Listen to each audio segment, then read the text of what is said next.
Avant de plonger dans cette histoire incroyable, pensez à vous abonner à la chaîne et à activer la cloche. Ici, chaque récit a quelque chose à dire, et vous ne voudrez pas en manquer un seul. Chicago, novembre. Le vent glacial s'engouffrait dans les ruelles désertes, faisant claquer les portes et courir les feuilles mortes sur le bitume. Marcus Johnson, 28 ans, jeune livreur noir au regard vif et aux mains calleuses, traversait une ruelle peu fréquentée pour livrer un colis urgent. Soudain, il aperçut un mouvement. Un vieil homme, aux cheveux gris et au visage ridé, gisait sur le trottoir, incapable de se relever. L'homme haletait, son souffle court se mêlant au vent froid. Marcus reconnut immédiatement le danger. Sans aide, le vieil homme pouvait tomber malade ou pire. Sans hésiter, Marcus se précipita. « Monsieur, est-ce que ça va ?» cria-t-il, en s'agenouillant. L'homme tenta de parler mais ne put que murmurer son nom, Harold Thompson. Marcus le souleva avec précaution, ressentant chaque frisson parcourir le corps fragile du vieil homme. Il l'amena à l'abri d'un porche et sortit son téléphone pour appeler une ambulance. Pendant que Marcus attendait, Harold le regarda avec un mélange de peur et de gratitude.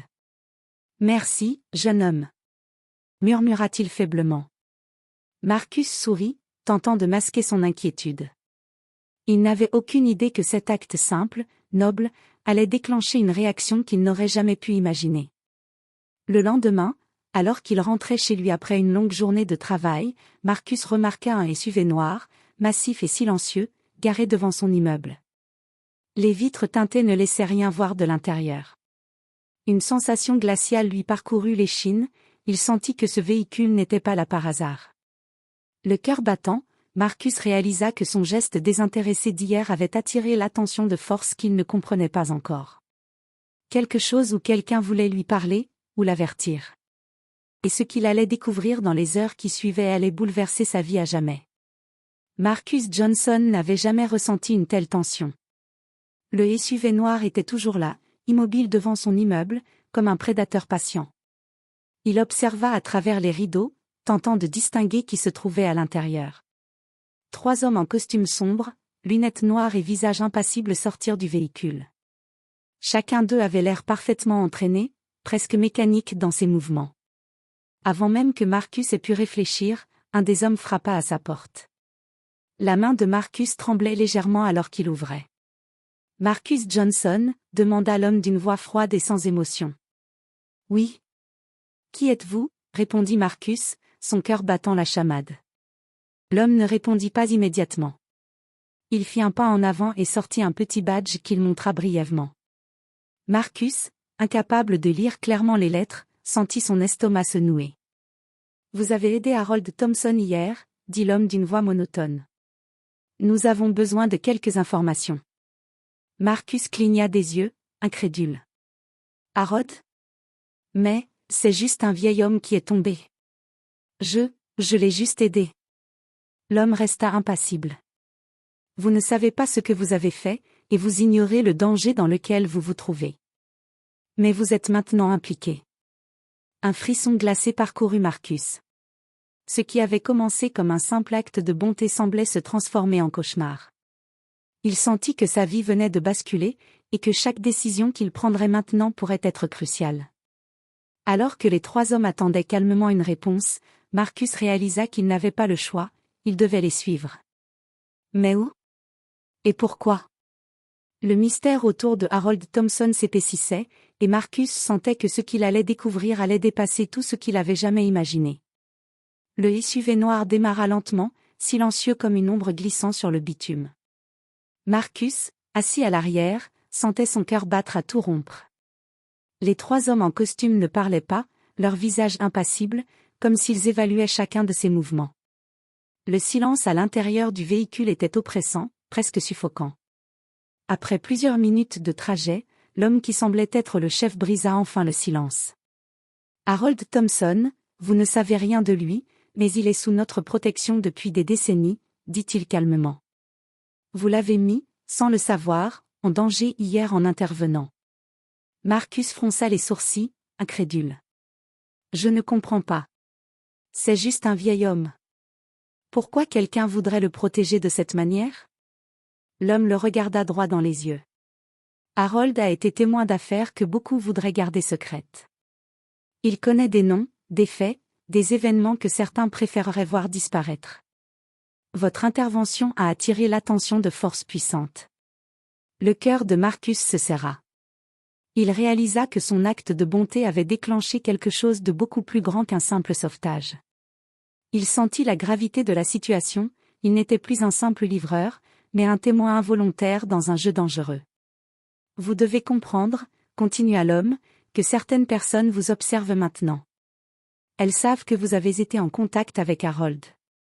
Elles savent que vous pourriez parler, ou agir.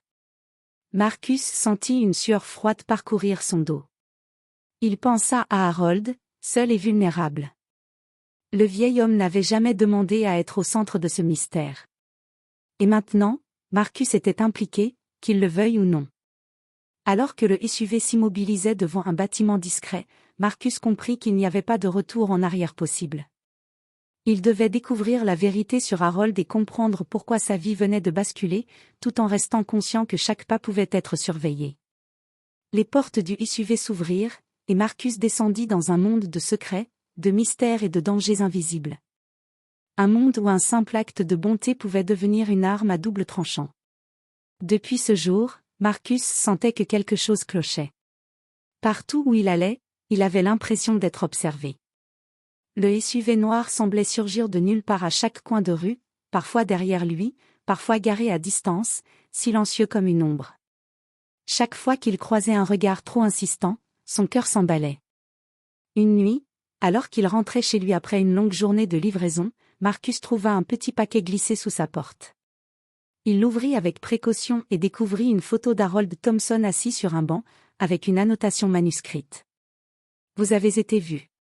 Ne parlez à personne. » Le souffle coupé, Marcus comprit que les hommes du SUV n'étaient pas là pour le menacer directement, mais pour le surveiller, pour contrôler chacun de ses mouvements. Il se sentait pris au piège, incapable de savoir à qui faire confiance. Les jours suivants, les appels anonymes et les messages cryptiques se multiplièrent. Un soir, alors qu'il regardait autour de lui depuis son appartement, Marcus vit le SUV stationné un peu plus loin, immobile. Il ne bougeait pas, mais il savait qu'il était là, qu'il l'observait. Pourtant, malgré la peur, Marcus ne pouvait ignorer Harold. Le vieil homme avait besoin de protection, et il n'allait pas abandonner. Chaque indice, chaque menace silencieuse, lui donnait une détermination nouvelle. Il devait comprendre ce que Harold savait, pourquoi sa vie et celle de l'homme qui l'avait aidé étaient désormais en danger. Marcus commença alors à prendre des notes, à enregistrer les événements, à observer chaque mouvement autour de lui. Il savait que le moindre faux pas pouvait être fatal, mais il sentait également que rester passif n'était pas une option. Le mystère d'Harold Thompson ne faisait que commencer, et la vérité, Marcus le savait, serait bien plus dangereuse qu'il ne l'imaginait. Le SUV noir, silencieux et menaçant, était devenu un symbole de l'invisible danger qui pesait sur lui. Et pour la première fois, Marcus comprit que ce qu'il pensait être un simple acte de bonté l'avait plongé dans un monde qu'il n'avait jamais voulu connaître, mais dont il ne pourrait jamais s'échapper. La nuit tombait sur Chicago, et Marcus Johnson était éveillé depuis des heures. Le SUV noir n'était jamais loin, parfois garé à quelques rues de son immeuble, parfois repéré dans son rétroviseur. Chaque mouvement qu'il faisait semblait scruté, chaque respiration épiée. La peur était constante, mais quelque chose en lui refusait de céder. Il repensa à Harold Thompson, au vieil homme fragile et seul qu'il avait aidé quelques jours plus tôt. Marcus savait que ce dernier ne pouvait pas se défendre contre les forces qui rôdaient autour de lui. Et plus il y pensait, plus il réalisait que rester caché ne protégerait personne. Au contraire, l'inaction pouvait leur coûter cher à tous les deux.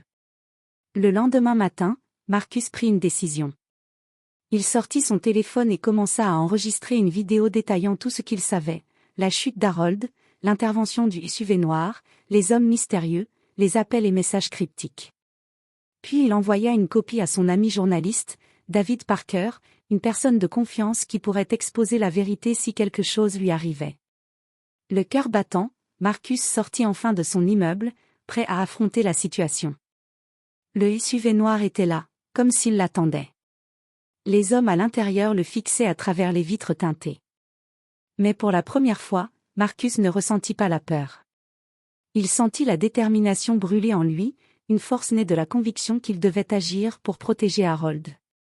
Alors qu'il marchait vers sa destinée, Marcus sut que rien ne serait plus jamais pareil. Chaque pas, chaque décision comptait. Il n'était plus simplement un livreur ayant fait une bonne action, il était devenu un acteur involontaire dans une conspiration qui dépassait tout ce qu'il avait pu imaginer. Le SUV noir démarra derrière lui, silencieux mais menaçant. Marcus, sans se retourner, continua d'avancer. Il savait que la vérité devait être révélée, quoi qu'il en coûte. Et dans cette ville immense et froide, un jeune homme noir venait de découvrir que le courage, parfois, naît du plus simple des gestes, tendre la main à quelqu'un dans le besoin.